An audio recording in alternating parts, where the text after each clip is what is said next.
Okay, Rabbi said, I didn't have a chance this morning. I wasn't up to giving Mussar this morning. Guys, I would like to talk a little bit about post Purim. Not in terms of the Zman. I think you grew up hearing enough of those shmuzin. You don't need that from me. Not in terms of the Zman, but in terms of the Avodas Hashem. Chiddush. I want to talk a little bit about moving forward from Purim. Okay, Purim is a very, very, very, very incredible day. And we're heading from Purim into Pesach, and I want to be able to describe that for you. It's an interesting thing. Parshas Ki Sisa, really the Kalim of the Mishkan are done by Parshas Ki Sisa. Okay? But I'm thinking of starting a new thing, by the way. I want Jack to be able to come late. You know, I have this thing. I want him to be able to come late. But then I keep having to go back to my phone to mark guys here. So I think we're going to do that when I'm finished attendance. Everyone who comes in after that, just come over to me in the end of Shir and I'll put you in. No? What? That's a lot of work. What if you did it after Shir? For who? What? Yeah, but then he has to know everyone. I would say Ezra should do it, but he's not here, so. Ooh. What if you do attendance at the end of Shir? Hey, keep it rich. He knows everyone. People leave. That's interesting. That's an interesting idea. People leave. Keep it, you can know. Okay.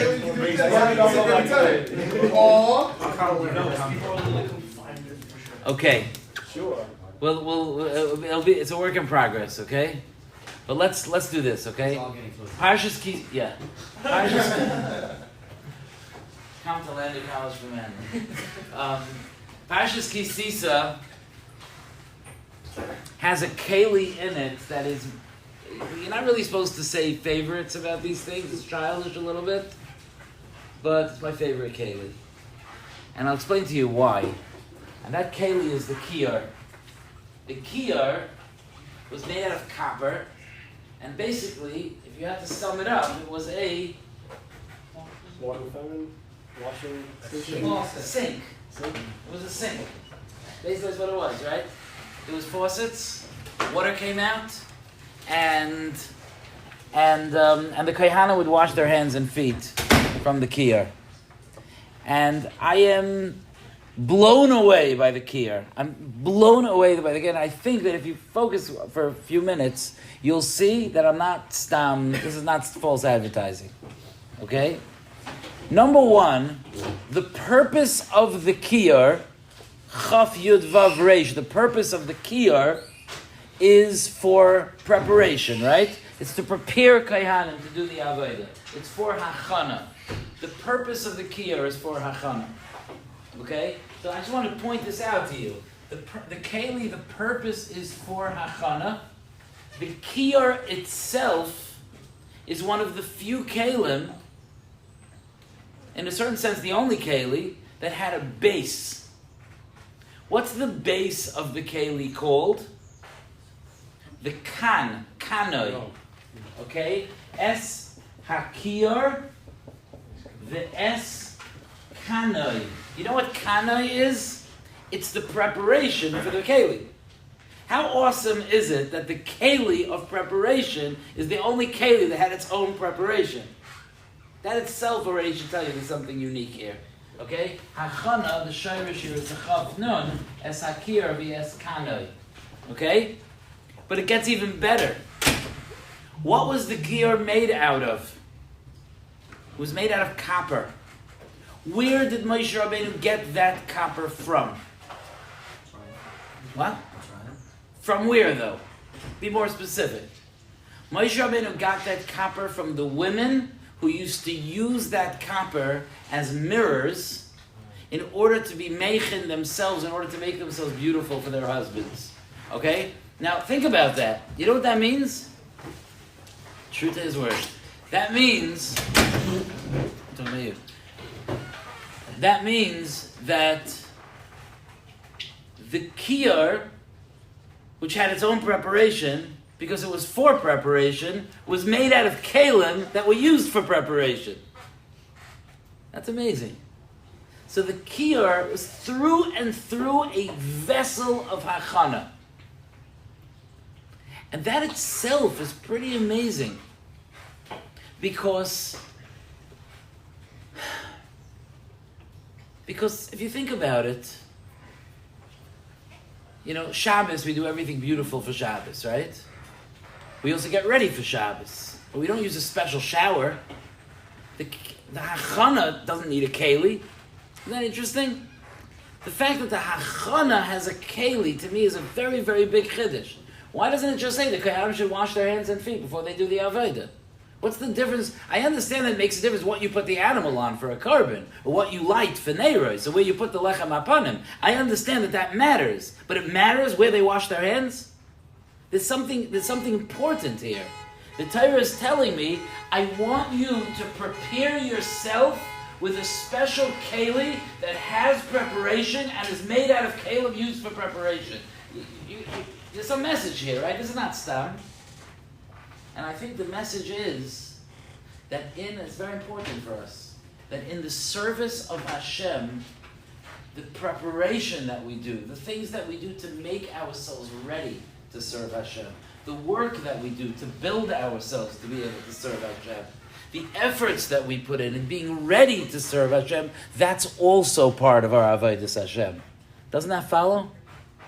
So that when the Torah's message to us is that the thing that the kohanim use to wash their hands and feet, that's also part of the avodah. How does the Torah tell that to me? It tells me make a special keli for it. It's awesome. Now, I'll tell you something else very, very interesting. First of all, yesh loymar, you could darshan, and this, I'm not making this up myself, that this is part of the message of the fact that every Masechta starts with Daf Beis. Right? It's an interesting thing. We've gotten used to starting on Daf Beis, but you really have to ask yourself why a Masechta doesn't start with Daf Aleph. What's the Daf Aleph of the Masechta? So, Bini, they used to say the Daf Aleph is the Sharblat. You know what the Sharblat is? The Sharblat, you know what the Sharblat is? The Sharblat is, nowadays there's all these fancy Gemaras, but when you open a Gemara, Shema is open to the Sharblat. When you open a Gemara, so it has a blat, which is a page, that has a shar on it, which is a gateway. So they say Daf Aleph is the Sharblat. Okay, what are you trying to say? No, the idea is that the process of walking through the door, of entering, of preparing, of making yourself ready to learn Torah, that's already the beginning of learning Torah. So Shar Aleph, I keep on making sense? Shar Aleph is the Sharblat. I'll tell you something even better. This is a Reb Tzaddik. I'm telling you, this is like candy, okay? You could give this a Shalach Manas, what I'm about to tell you. Okay? Can somebody tell me the first Mishnah in Shas? Go ahead, loud and clear and slow. You must say? I just think it's like, it was like some Shema. Give Vinny has it. You must say? I almost got confused. Someone else? Josh, HaKohanim, There you go. There you go. May a Masai Kairin as Shema be'arvis. Okay, when does Kriyash Shal Arvis start? Misha'a shehakohanim nichnasim lechol b'trumasam, which means from the time that kohanim enter to eat their truma. The Gemara explains it means kohanim that became tamei and they're waiting for harav shemesh, they're waiting for the sun to set. So at the time that kohanim come in to eat their truma, that means that it's nighttime and you could say Shema. Okay. Azriel, why doesn't the Mishnah just say Me'emasai Karen Shema be'arvis Misha shehakohanim oichlim b'trumasam? Why does it have to say Misha shehakohanim nichnasim lechol b'truma, that they come in to eat their truma? There's nothing about the coming in. The point is at the time that they're allowed to eat their truma. Says Reb Tzaddik, unbelievable. He says, you're right, it's extra words. He says the reason why Rabbi Yehuda Hanasi started Shas with the words Mishal Sha'akahanim, that they enter to eat their truma, is to teach you right away when you start learning Torah that you have to make an entrance. You have to do a hachana. You have to prepare yourself. You don't just parachute in. You prepare yourself. It's interesting. I absorbed from my Rosh Hashiva a certain sensitivity that I don't think this is recording, by the way. Is it? Yeah? Okay. I trust you. I really don't think it is. Checking his watch. Yeah. Okay. So it always looks like that? It's like, oh, if I click it. Okay, whatever. It's fine. Bishar sha'akayanim nichnasim lecha b'trumason is this concept of having to do a seder of being ready, of being mucha, of being prepared. Okay? So it's interesting when, how many guys have heard this concept or have done this, that like you show up in Israel and first stop is the kaisel. You've heard that idea? People do that? Yeah. First stop is the kaisel. I didn't even put my bags down. I went straight to the kaisel. My chinuch is, do not do that. Absolutely do not do that. You don't pop in on the kaisel. The kaisel is something that you come to Eretz Yisrael, maybe you get a night's sleep, you prepare yourself, and then you go and present yourself in front of the Melech. Interesting hashkafa. Okay, there's all different approaches. I'm not here to say yes or no. I'm just pointing out that element. It's very interesting.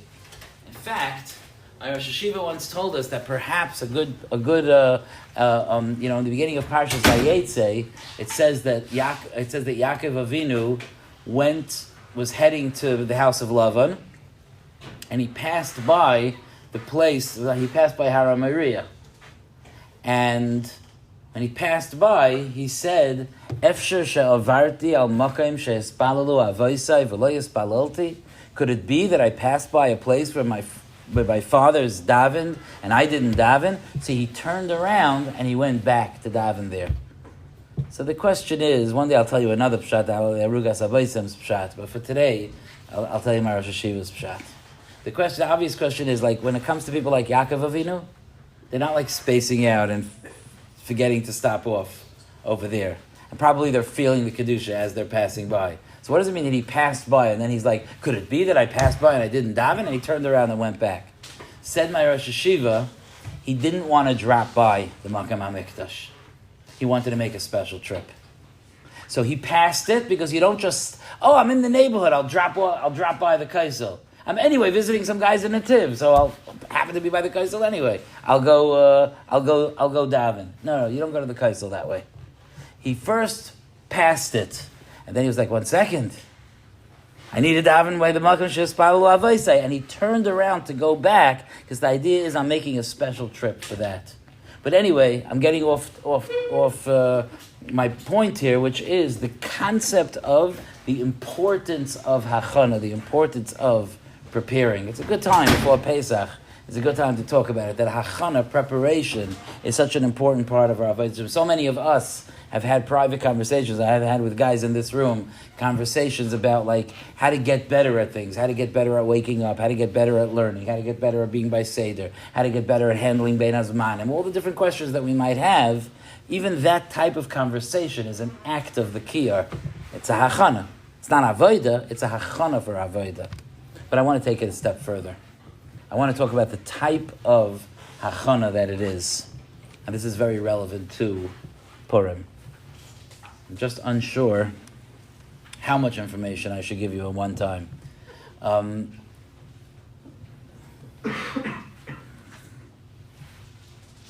It's an interesting thing, washing hands. We wash Netilas Yadayim. Does anybody know what the word Netilas Yadayim means? That's right. Netilas Yadayim doesn't mean washing hands. It would be called Rechitzas Yadayim. Ever noticed that? You gotta wash Netilas Yadayim. What is that? Netilas Yadayim means lifting the hands. Mo, it doesn't bother you that washing the hands is called lifting the hands? We lift our hands in the middle of the... Okay, so also there is such a halacha that we lift our hands. So some people have the minhag, even though it's a little bit iffy la halacha how that works. But some people have the minhag after they wash their hands that they even say the pasuk of Se'u Yedechem Kodesh, of lifting up your hands to kedusha. Rabbi Kalish told me that his father did it. Your father does it. It's a chassidisha thing a little bit. Some leftovers. So this concept of lifting the hands, but you're really just making the question worse. You're not answering the question. So Natilas Yadayim because you lift the hands. Okay, but why do you lift the hands? What's the point here? I want to point out something incredible here. It's like incredible stuff. The difference, there's a major difference between the body of a human being and the body of an animal in general. And that difference is described in Chad Gadya. Start Haggadah now. We'll start in Chad Gadya. In Chad Gadya, one of the things that happens in Chad Gadya is V'asa Chutra V'hika Lekalba. The stick comes and it hits the dog. The dog represents the animal kingdom. Perhaps soon I'll explain to you why, not today. But the dog represents the animal kingdom. The stick represents the spine of a human being, the straightness of a human being. And when the dog says, what's the difference between you and me? We're both animals. Which, okay, I can't resist. Which, by the way, is the message of a dog. No offense to dog owners, it's fine. You'll see the message when you see the dog. But the message of the dog is, the dog's kitrug is, what's the difference between you and me? And that's why dogs live in houses with human beings, man's best friend, and they have like a certain like hanhaga that they live with human beings. What's the point? The point is that dogs hold, they don't have a political party, but what dogs represent, the kitrug of, you live in a house, I live in a house. You wear clothing, I wear clothing. You have a therapist, I have a therapist. You know, whatever it is. I'm the same. What is the difference between the dog and the human being? That the human being has a seichel that's kaiveya how it acts, as opposed to a dog that acts impulsively. Okay? Right? Is that? So if that's the case, that means that the koyach ha-seichel is the response to the dog. The chutra, the shedra, the backbone of a human being is what places his head on top. Animals are on all four. Their head is equal with their body. And that demonstrates that there's no particular malchus that the seichel has over the rest of the body. It's all impulsive. But a human being that stands straight with his seichel on top, that shows the gadlus of the malchus of a human being. Melech, by the way, Aryeh is Rosh Tevos, Mayach, Leiv, Kaved. The mind, the heart, the body. Kaved is the liver, which represents the physical body.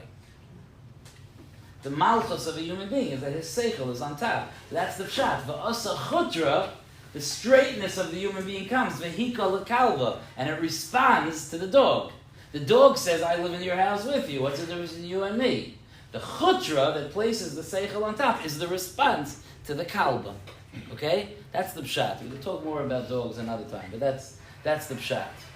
However, Rabbeinu B'Chaim Parshas Kisisa points out that the head of a human being is not the highest part of his body.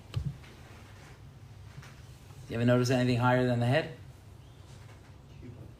Se'u Yedechem Kodesh. Your hands reach higher than your head.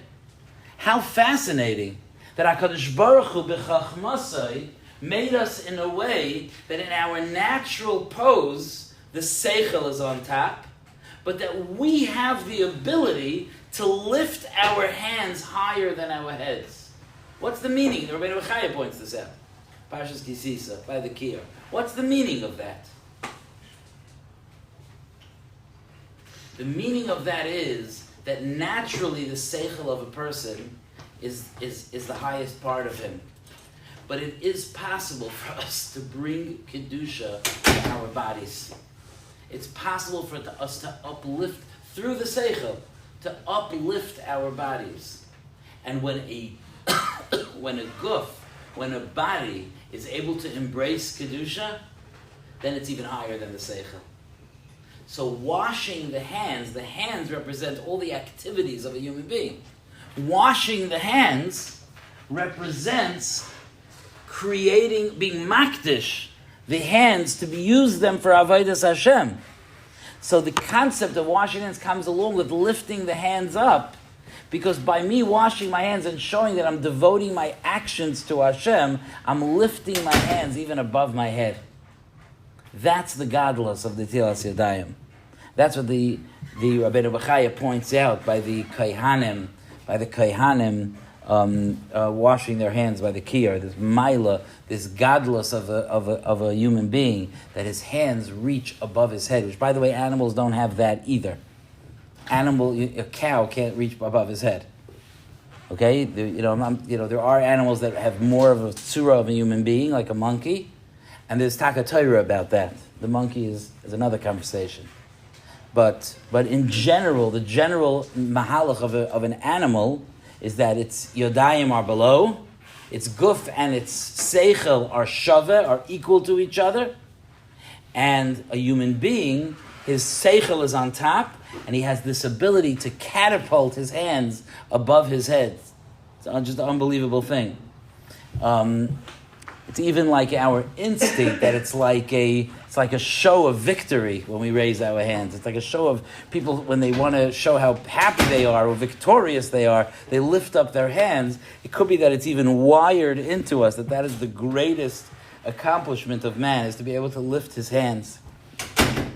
This is very nageya because Purim is a time that we will mekadesh our guf.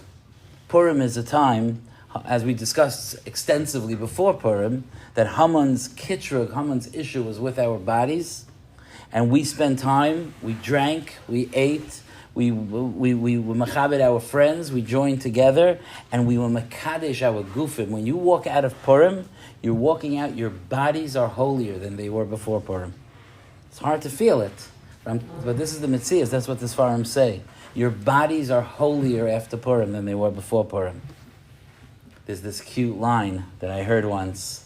The pasuk says by... I just can't stop myself. The pasuk says by in the Megillah, it says V'rabim me'amei ha'oretz. I don't know Megillah. V'rabim me'amei... Anybody? V'rabim me'amei ha'oretz misyahadim. That many of the people from the land became Jewish. They became close to Klal Yisrael. Okay? It's one of the results of Mechias Amalek is that it causes even Goyim to come close to Klal Yisrael. It started by that first Mechias Amalek in the days of Moshe Rabbeinu, that according to one of the Mefarshim in Masechta Zvachim, when it says Vayishma Yisrael Kayin Midyan, the Yisrael heard something and he came to join Klal Yisrael, and the Gemara asks, Ma Shmu Hashama Uba, what did Yisrael hear that made him come? The Gemara says Shama, one of the Shittas in the Gemara is Shama Melchemes Amalek. Melchemes Amalek brings Goyim closer to Hashem. I'll explain why another time. Okay? So it says that Purim caused Goyim to become Yidden. So there was a Heilige Yid that once said the following. There are Chalakim of Klal Yisrael that hold, it's not a universal thing, but among the Chassidim and some others as well, that there's a value to a person going very often to the mikveh. Right? There are some people that hold that it's a value to going to the mikveh. In the Litvish yeshivas in Europe, today everything's mushed together. But the Litvish yeshivas in Europe, people didn't go to the mikveh from Yom Kippur to Rosh Hashanah. But in the Chassidish yeshivas, they go every day. So there was once two tzaddikim talking about the value of the mikveh. And one of them was saying, I don't know what this is. It's not in halacha. It doesn't say in Shulchan Aruch to go to the mikveh. I don't know. What do you keep pushing? What's the value of the mikveh? Like, we're not eating kachim and tyrus. Like, what's the point? So the other tzaddik answered, he said, look, I'll just tell you one thing. If someone is a guy and he wants to become a yid, what does he do? He goes to the mikveh. So he said, I don't know what to tell you. If a mikveh could make a non-Jew into a Jew, it could certainly make a Jew into a better Jew. That was the Kal V'chomer that he said. So this tzaddik once said, if Purim made non-Jews into Jews, it for sure could make Jews into better Jews. So it's just important for us to recognize, going into the days ahead, that we have something new. You know, like, I'll give you an example.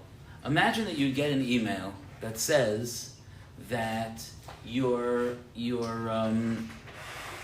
gold membership to Seasons, your gold membership in Seasons has expired.